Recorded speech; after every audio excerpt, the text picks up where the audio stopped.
ফালিনাফসিহি ওয়া মান আসা ফালাইহা আমা রাব্বুকা বিযাল্লামিল লিল আবিদ। কোরআন মাজিদের 24 পারা একদম সূরা শেষ 24 পারা শেষ লাইন আল্লাহ পাক রব্বুল আলামিন সাহাব জানিয়েছেন যে যারা ভালো কাজ করবে তারা তার প্রতিদান অবশ্যই অবশ্যই আমি আল্লাহ আমার কাছে পাবে। যে যারা খারাপ কাজ করবে তার প্রতিদান তাকেই ভুগতে হবে, তার হয়ে কেউ কখনো ভুগবে না। আর আল্লাহ কারোর উপরে জুলুম করবেন না। আল্লাহ আপনার পালনকর্তা, আল্লাহ আপনার বিন্দু মাত্র জুলুম করবেন না। ভালো কাজ করলে তার প্রতিদান পাওয়া যাবে। বনি ইসরাইলের 3 বন্ধুর ঘটনাটা একবার শুনে নেই। বনি ইসরাইলের 3 জন বন্ধু, তুফান শুরু হয়ে গিয়েছে, যে তুফানে ভূমিকম্পিত তুফান শুরু হয়ে গিয়েছে। তুরস্ক এখন যেমন উদ্ধার কাজ চলছে, শুধু ভূকম্পিত সেখানে হয় নাই, সেখানে এমন সুনামি চলে এসে, বরফের সুনামি এসে তুরস্কে ভূকম্পিত হয়েছে, আবার বরফের সুনামি এসেছে। কি এসেছে বলো? আন্দামানে জলের সুনামি এসেছিল, তুরস্কে বরফের সুনামি এসেছে। আল্লাহ পাক রব্বুল আলামিন বলছেন যারা ভালো কাজ করবে অবশ্যই তার প্রতিদান পাবে। বনি ইসরাইলের 3 বন্ধু, তুফান শুরু হয়ে গেল, ঝড় তুফানের রাতে যখন পড়ে গেল, 3 বন্ধু মিলে দৌড় দিল দৌড় দিয়ে একটা গুহার ভিতরে ঢুকে গেল। আর গুহার ভিতরে যখন আশ্রয় নিল, গুহার একটা বড় পাথর এসে দরজার সম্মুখে লেগে গেল, দরজা বন্ধ হয়ে গেল। 3 বন্ধু মিলে ঠেলা দিচ্ছে, 3 বন্ধু মিলে ঠেলতে আছে। তখন 3 বন্ধু যুক্ত করছে, হায় আল্লাহ, তুফানে যদি মরে যেতাম তাহলে কেউ না কেউ লাশের খবর পেত। এ তো আমাদের এখানে মরে গেলে কেউ আর কোনো খবরই পাবে না, কেউ জানতেও পারবে না, আর আমাদের মাটিও নসিবে হবে না। হবে কোন গর্তের ভিতরে কেউ যদি পড়ে মরে, নসিব হবে মাটি, জানাজা? এরা 3 বন্ধু বলছে আমাদের জানাজাটাও হলো না, আর আমাদের এখান থেকে বার হওয়ারও কোনো রাস্তা নাই। সর্বশক্তি দিয়ে পাথর ঠেলছে। 3 জন মাশওয়ারা করলেন। কি করলেন বলুন? মাশওয়ারার ফায়দা, তার যুক্তির ফায়দা, নিজেদের ভিতরে সলা পরামর্শ করার ফায়দা। বলছে আপনি বিবি আর স্ত্রী আছেন, আপনার কোনো সন্তান নাই, কিন্তু কাজ যখন করবেন আপনি নিজে আমির হন, বিবির সাথে মাশওয়ারা করুন, ফায়দা পাবেন, লাভ পাবেন। আর আপনি যদি নিজে মোড়ল হতে চান, দেখবেন সে কাজে ভুল হবে। কি হবে? সে কাজে ভুল হবে, আর সে কাজে বরকত হবে না। ওই জন্য সমস্ত কাজের আগে মাশওয়ারা করা। 3 বন্ধু মিলে বসে গেল, একজনকে আমির বানিয়ে দিল, 2 জন মিলে মামুর হয়ে গেল। ফয়সালা আমির দেবে। আমির বলছে আমি ফয়সালা দিচ্ছি, শুনে নাও, আমাদের নিজেদের যা আমল আছে, উত্তম যে আমলগুলো আছে, ভালো যে আমলগুলো আছে, সেটা আল্লাহর দরবারে পেশ করি। 3 জনাই বলছে আমাদের কি আর ভালো আমল? এক বন্ধু বলছেন ভাই, আমল আমার কিছু নাই, তবে আমি একজন গোলামি গাইকে একজন গোলাম ছিলাম। আমি পরের উট চড়াতাম, নিজের কিছু উট ছিল, ওই রাখালের দলে বসে, ওই মুনিবের দলে আমার কিছু উট নিয়ে আমি রাখালি করতাম। আমি প্রত্যেকদিন উট চড়াতাম, বকরি চড়াতাম, কিন্তু আমার বৃদ্ধ মাতা পিতা ছিল। আমি বাড়ি আসতাম উট নিয়ে, ওই উটের দুধ দহন করতাম, উটের দুধ নিয়ে সর্বপ্রথমে আমার মাতা পিতাকে খাওয়াতাম, তারপরে আমার বিবি বাচ্চাকে খাওয়াতাম, তারপরে আমি নিজে খেতাম। একদিনকার ঘটনা মনে পড়ে যায় দেরি হয়ে গিয়েছে। আমার আব্বা আমার মা বিছানায় বালিশ নিয়ে মাথা দিয়ে দিয়েছে, তন্দারা এসে তারা ঘুমিয়ে গিয়েছে। আমি ওই দুধের বালতিটা নিয়ে গ্লাসটা নিয়ে আমি আমার আব্বা মায়ের ঘুম ভাঙার অপেক্ষা রইলাম। আমার বাচ্চা বলে, আব্বু খোদার জ্বালা যন্ত্রণা সহ্য করতে পারি না, আপনি আমাকে খেতে দিন, দুধ পান করতে দিন। আব্বু আর পাচ্ছি না খোদার জ্বালা যন্ত্রণা সহ্য করতে। মায়ের আঁচল ধরে কাঁদতে থাকে বাচ্চাগুলো। মা বলে, আপনি কেমন বাপ হলেন গো, আপনি কেমন বাপ হয়েছেন? আমার বাচ্চার কান্না আমি মা সহ্য করতে পারি না। আপনার পর্যাপ্ত পরিমাণ দুধ আছে, আপনি আমার বাচ্চাকে একটু খাওয়ানো। স্বামী বলে, ও আমার বিবি, আমার বাচ্চা যদি দুধ অবানে মরে যায় আমার কোনো ক্ষতি নাই, কিন্তু আমার মা আমার বাপ আগে খাবে, তারপরে আমার বিবি বাচ্চা খাবে। আমি এই অপেক্ষায় রইলাম, এই আমার মায়ের ঘুম ভাঙবে, এই আমার বাপের ঘুম ভাঙবে, এই আমার মায়ের ঘুম ভাঙবে, এই আমার বাপের ঘুম ভাঙবে। এই অপেক্ষা করতে করতে করতে করতে কখন বাজিন ডাকে দিয়ে দিল, আসসালাতু খায়রুম মিনান নাওম। আমার মায়ের ঘুম ভেঙে গেল, বাপের ঘুম ভেঙে গেল। আমি বেটা হয়ে আমার আব্বা মাকে দুধ পান করালাম, তারপরে আমার বিবি বাচ্চাকে দুধ পান করতে দিলাম। ও রাব্বুল আলামিন,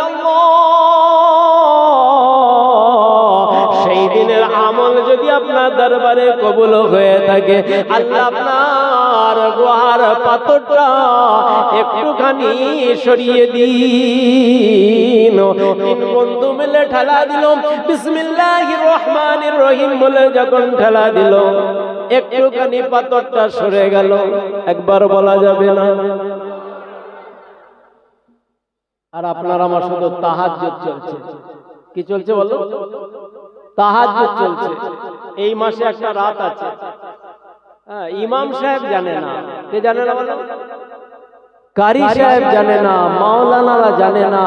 ও রাতের বেলা এশার পরে ইমাম সাহেবকে গিয়ে তুলছে, ও হুজুর, ও হুজুর, জিকির রে, উঠুন ঘুম থেকে। কেন রে, তোকে তো কোনোদিন মসজিদে দেখি না। বলছে না, আমি মসজিদে আসি না, আমি বছরে 3 দিন মসজিদে আসি। বলছে কোন দিন? বলছে লাইলাতুল বারাত, লাইলাতুল কদর আর লাইলাতুল মিরাজ। বলো, সবে মিরাজ। এই মাসে একটা রাত আছে, জানেন না আজকে কি রাত? বলছে কি রাত? বলছে সবে মিরাজের রাত। এই এশার নামাজে কোথায় ছিল? বলছে কেন, তাসে। কোথায় বলো? এশার নামাজে তাসে। ও 8টি গোলাম আর 14 নিয়ে পড়েছিল।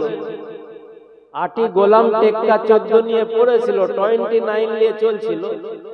আরো ঠিক 29 খেলার জন্যই এশার পরে রাত 10টার পরে ইমাম সাহেবকে খুঁচিয়ে তুলছে।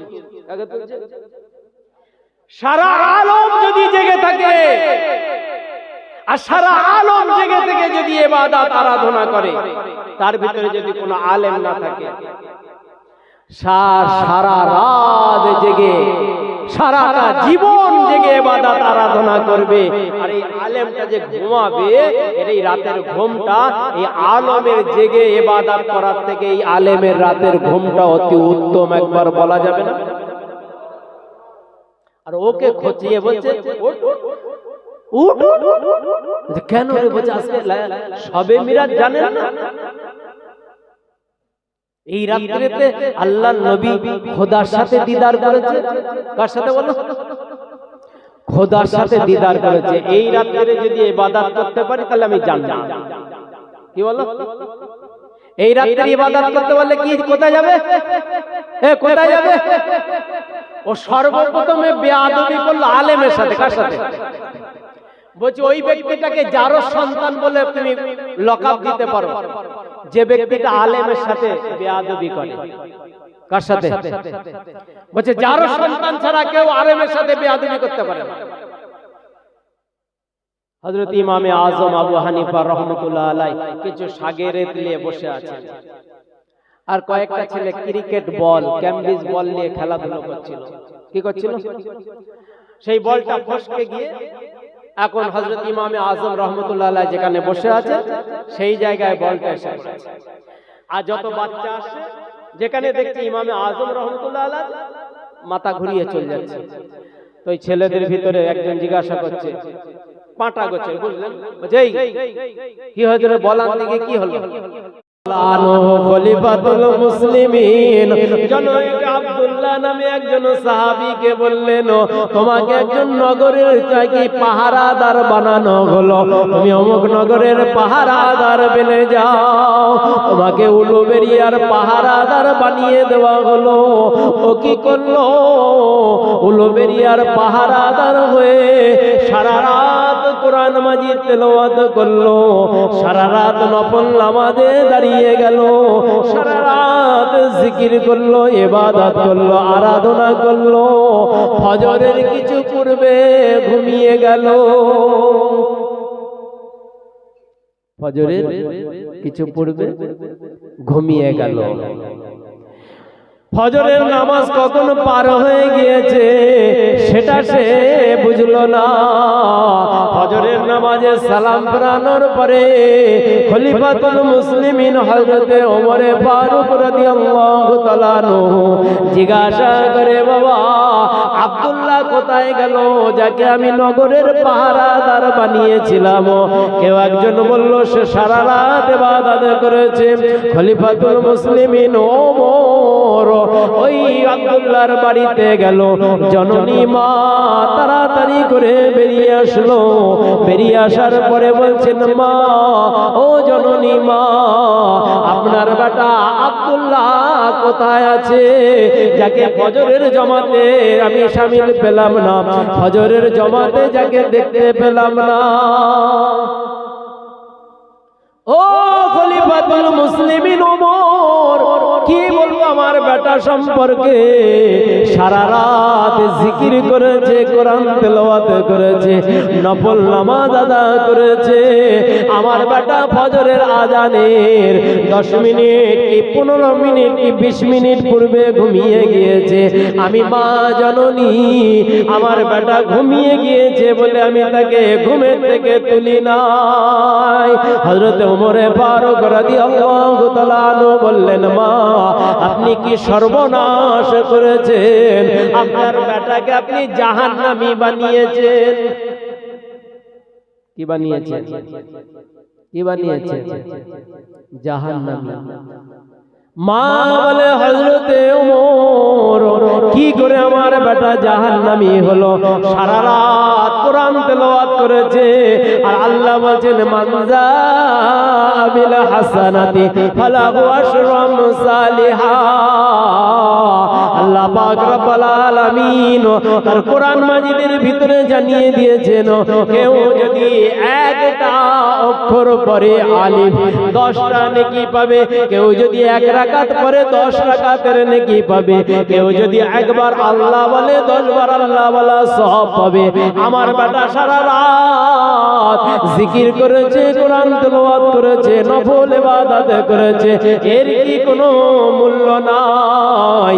হযরত ওমর ফারুক রাদিয়াল্লাহু তাআলা আনহু বলেন, হ্যাঁ মা, মূল্য আছে, ও সওয়াব তো অবশ্যই পাবে, কিন্তু ফজরের নামাজ না পড়ার জন্য এক হুকুম আল্লাহ পাক রব্বুল আলামিনের জাহান্নামের আগুনে ভোগ করতে হবে।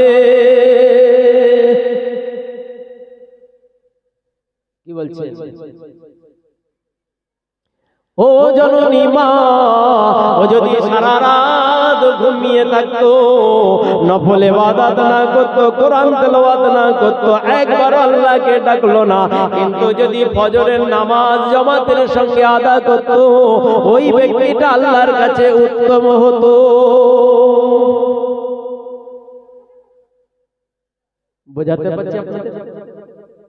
বোঝাতে পারছি? আমরা যারা জলসা শুনছি তারা 7 বাদিকের মিডল পয়েন্টে আয়াত আল্লাহ পাক রব্বুল আলামিন বলেন, মা তাকুমুর রাসূল ফাখুযূহু ওয়া মা নাহাকুম আনহু ফান্তাহু। রাসূল বলছেন, উম্মতি মুহাম্মাদিরা শুনে নাও, আমি নবী তোমাদের কাছে জানিয়ে দিচ্ছি, আমি যেটা ছাড়তে বলছি ছেড়ে দাও, যেটা ধরতে বলছি ধরে নাও। রাসূল তোমার কাছে জিজ্ঞাসা করি, কি ধরতে হবে আর কি ছাড়তে হবে? নবী মুহাম্মদ সাল্লাল্লাহু আলাইহি ওয়াসাল্লাম বলছেন, মদ ছেড়ে দাও, জুয়া ছেড়ে দাও, ঘুষ ছেড়ে দাও, জেনা ছেড়ে দাও, ব্যভিচার ছেড়ে দাও, মিথ্যা ধাপা ধোঁকা ছেড়ে দাও। ছাড়তে বলেছে এগুলো। আমার নবী বললেন, ধরবে কোনটা বলো? নামাজ ধরো, রোজা ধরো, হজ করো, যাকাত দাও, কোরআন ধরো, হাদিস দেখো। এগুলো ধরতে বললেন, এগুলোকে আমরা ছেড়ে দিয়েছি, আর যেগুলোকে ছাড়তে বলেছে সেগুলোকে ধরে নিয়েছি, আর এইগুলোকে আপন বানিয়ে জিন্দেগি বানিয়েছি। এখন আমি যদি পড়ি সাল্লাল্লাহু আলাইহি ওয়াসাল্লাম, আল্লাহ আল্লাহ আল্লাহ লা ইলাহা ইল্লাল্লাহ, আল্লাহ বলবে সারাটা বছর তুই আল্লাহ বল, ইল্লাল্লাহ কর, জিকির কর, যা করবি কর। আমি তোর দলে নাই, আমার ফেরেশতারাও তোর দলে নাই, আর আমার নবীও তোর দলে নাই।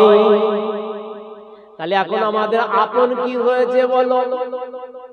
বন্ধনের লোন আমাদের আপন হয়েছে, মদ আমাদের আপন হয়েছে, জুয়া আমাদের আপন হয়েছে, লটারির টিকিট আমাদের আপন হয়েছে, আর এখানে মাথায় টুপি দিয়ে বলছে সাল্লাল্লাহু আলাইহি ওয়াসাল্লাম, পাবে 40টা ফায়দা মনে হয়।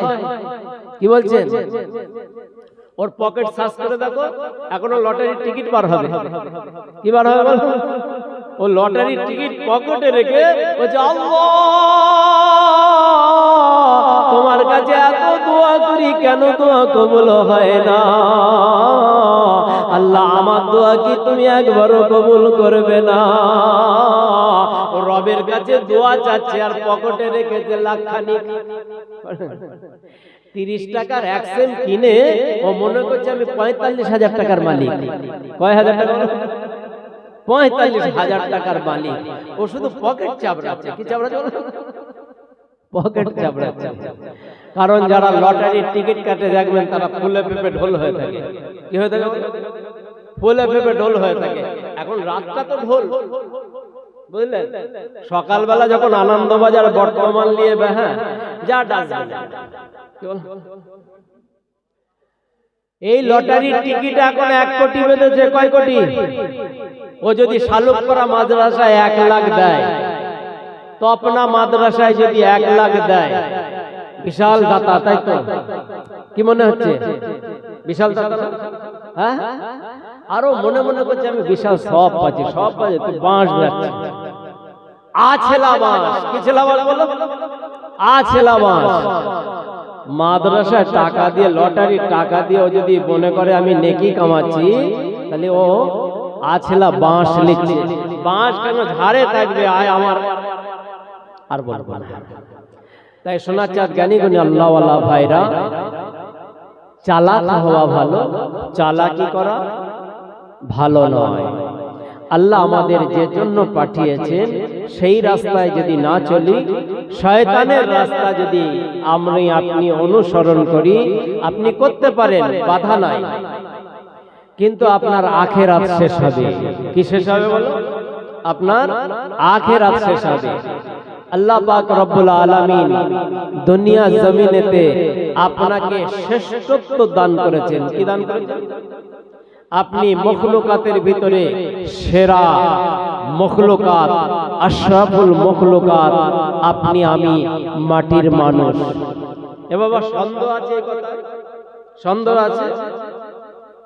আল্লাহর নবী বলেন 17,999টা মখলুকাত আল্লাহ পাক রব্বুল আলামিন দুনিয়া জমিনে পাঠিয়েছেন, সব এই মানুষের উপকারের জন্য। কাদের উপকারের জন্য? মানুষের উপকারের জন্য।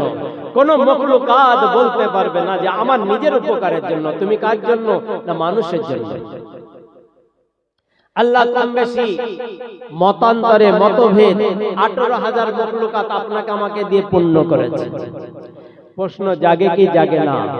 তাহলে আমি মানুষ কার জন্য? আমি মানুষ কার জন্য? আমি মানুষ লটারির টিকিটের জন্য? আমি মানুষ বন্ধনের জন্য? ও চায়ের দোকানে গিয়ে বুক বাজাচ্ছে, কি বাজে? বন্ধন ছিল বলে বেঁচে গেলাম। এ যাত্রায় বেঁচে গিয়েছে। কি যাত্রা বলো? এ যাত্রায় বেঁচে গিয়েছে। তোমার একবারও শরম লাগলো না? তোমার একবারও লজ্জা লাগলো না যে আল্লাহ তোমার তকদিরটাকে 50,000 বছর পূর্বে দুনিয়ার জমিনে তোমাকে আগে তকদির পাঠিয়েছে, তোমার রুজি আগে পাঠিয়েছে, তারপর তোমাকে নিয়ে এসেছে? এ কথার উপরে কার বিশ্বাস আছে বলো? যে আমাকে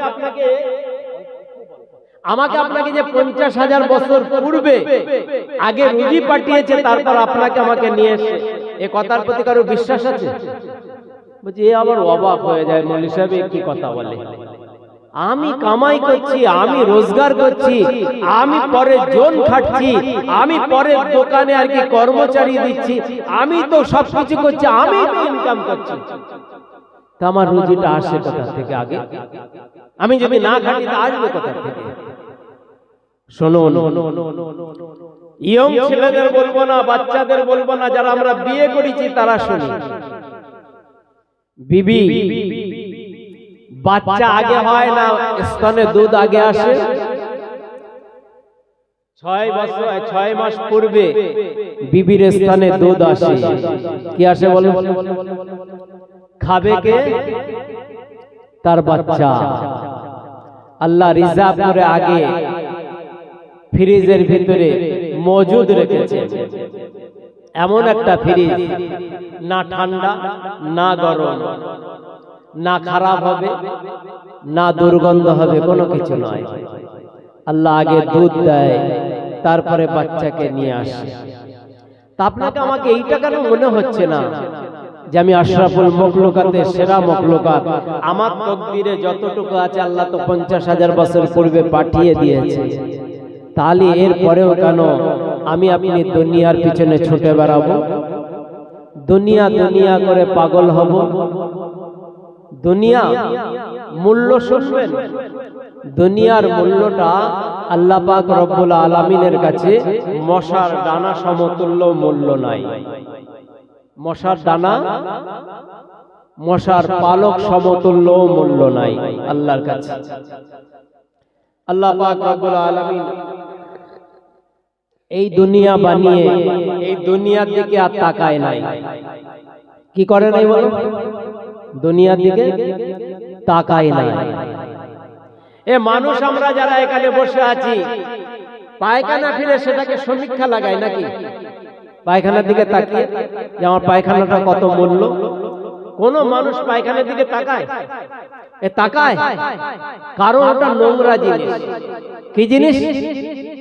নোংরা জিনিস। ওরা যখন বার হয়ে গেছে ওর দিকে আর তাকিয়ে লাভ নাই। চালাক ব্যক্তিরা তাকায় না, মুমিন ব্যক্তিরা তাকায় না, আল্লাহওয়ালারা তাকায় না। ওই রকম আল্লাহওয়ালারা দুনিয়াটাকে আল্লাহ পায়খানা সমতুল্য বানিয়েছে, আর সেই পায়খানার দিকে আল্লাহওয়ালারা তাকান না। আল্লাহ পাক রব্বুল আলামিন বলেন, আমি যদি দুনিয়াটা আমার কাছে কোনো মূল্য থাকতো, দুনিয়াটা আমার কাছে মশার টানা সমতুল্য যদি মূল্য থাকতো, আমি কোন একজন বেঈমান বেদিনকে এই দুনিয়ার জমিনে এক ঢোক পানি পান করতে দিতাম না। কয় ঢোক? এক ঢোক। আমি আল্লাহ তোমাদেরকে আশরাফুল মখলুকাত বানিয়েছি, সৃষ্টির সেরা বানিয়েছি, আর আমার 17,999টা মখলুকাত তোমাদের উপকারের জন্য পাঠিয়েছি। বান্দা তুমি কার উপকারের জন্য বলো? বান্দা তুমি কার জন্য বলো? ওই সময় আল্লাহ পাকের বান্দারা আল্লাহ পাক রব্বুল আলামিনকে বলতে থাকেন, আল্লাহ আমরা হলাম আপনার জন্য। কার জন্য? কার জন্য? আমরা যদি আল্লাহর জন্য হয়ে থাকি তাহলে কেন দুনিয়াটা আমাদের কাছে মহাব্বত হলো?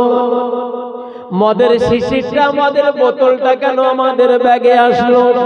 লটারির টিকিটটা কেন আমাদের পকেটে ঢুকলো? বন্ধনের লোনের উপরে আমাদের একিন কেন হলো? কারণ আমরা আল্লাহওয়ালা হতে পারলাম না, আল্লাহর জন্য দুনিয়ায় বাঁচলাম না, নিজের জন্য দুনিয়ায় বাঁচি। আর আল্লাহ বলছেন, বান্দারে আমি তোমাকে সৃষ্টির সেরা বানিয়ে বলে দিলাম, ওয়ামা খালাকতুল জিন্না ওয়াল ইনসা ইল্লা লিয়াবুদুন। বান্দা আমি তোমাকে জিন আর ইনসানকে বানিয়েছি আমার ইবাদতের জন্য বানিয়েছি। কার জন্য? কার জন্য? হুকুম মানবো কার? হুকুম মানব কার? আল্লাহর। আল্লাহর হুকুম মানি এইরকম কিছু লোক হাত তোলা যাবে যারা মানি? যারা মানি নারে তাকবীর। আমরা সবাই আল্লাহর হুকুম মানি। এশার আজান যখন হবে, ফজরের আজান যখন হবে, সেই ইমাম মুয়াজ্জিন আর সেই সলিমউদ্দিন কলিম